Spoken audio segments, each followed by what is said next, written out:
regulate them more because they're too greedy, and then they change their mind later after the crisis has passed. And then there's also in the film this examination of the very important role that academic economics has played in this, and the ways that Wall Street has subverted the economic discipline and has been paying economics professors. Now, part of your background is as a consultant to the White House and the Department of Defense, as well as to technology companies like Apple, Xerox, Motorola, Intel, and Texas Instruments. Now, at what point did you, so to speak, switch sides, because you were previously assisting the financial sector as opposed to exposing it now? Excuse me, but that's not true. I was in business before. Yeah. And I was also a policy analyst, and I gave people policy advice on the questions that I was studying when they asked me to give them advice. People meaning government. And when I was in business, I was in the software industry, the technology sector. I have no problem being in business. I'm not against business. Point that, in fact, the film makes is that there are businesses and industries that do productive things. And if business people behave honestly and do productive things and provide productive goods and services, then I think that's great. Well, did you ever encounter anything in those years that disturbed you or that you've put into the film? Very tangentially, when I was in the software industry, I was in the software industry until 1996 when I sold my software company, and it was an internet software company. And so, because I was in that environment, I saw the beginnings of what became the dot-com bubble, and the ways that investment banks were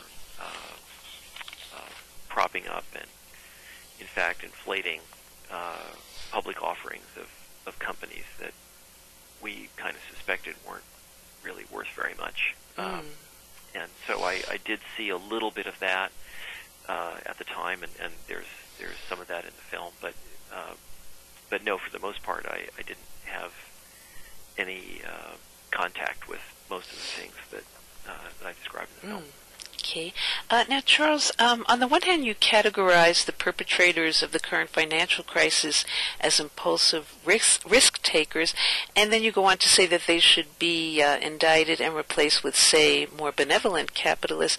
But there is an economic school of thought that says the capitalist system creates these individuals, not the other way around, so the destructive trends would at some point simply continue. What are your thoughts about that? Well, that would not be a point of view to which I subscribe. Could you explain a little why? Well, I think there's a lot of evidence that, in fact, business and industry and the private sector can behave much better, and I think that in a number of industries in the United States it does behave better. We make that point in the film, that the technology sector has a very different record than the financial sector in the United States. And also the financial industries of other nations didn't behave this way. Canada didn't suffer this because it has a properly regulated financial industry that conducts itself in a very different way. The same is true of several financial industries in European nations and in much of Asia. And when you indicate often in the film that a number of financiers refused to be interviewed for your film, what sorts of excuses did they give, if any? Oh, they said different things. Some of them just said no and explained. Some of them actually said yes, but then somehow the date never arrived when they would be free. Some of them said, that they had time conflicts. Most of them just said no, I think, without explanation. And why did you see Matt Damon as ideal for the narrator of your film?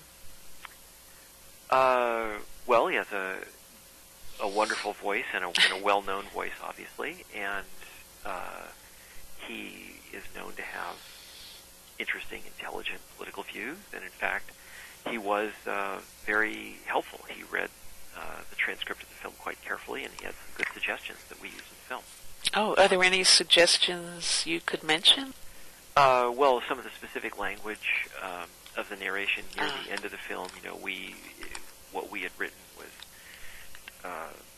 excessively complicated and convoluted, and he said, there's a way to simplify this, and we discussed it. In fact, the final wording that we used incorporated some of his suggestions. Mm. Now, you seem to also call for the reinstitution of government regulation over the financial sector, but isn't that somehow how the current problems came to exist in the first place, that the price tag for politicians to be elected has become so high that primarily millionaires hold office and are, in many cases, corporate investors themselves, in kind of an entangled, incestuous relationship between the government and the U.S. economy? Well, you're saying several different things. So, was it regulation that caused this problem? No, it was deregulation that caused this problem. For a 40-year period, the financial services industry in the United States was fairly heavily regulated during and after the Depression, and America had no financial crises during that period. And then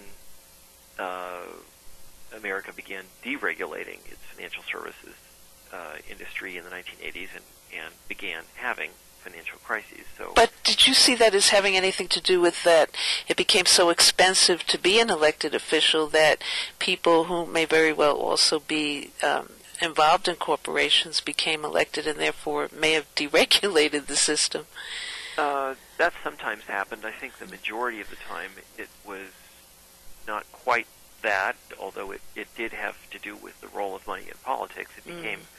It certainly did become much more expensive to run for office, and sometimes it was wealthy people who ran for office, but mainly it was corporate and industry campaign contributions that caused the reliance on business interests and favoritism towards them.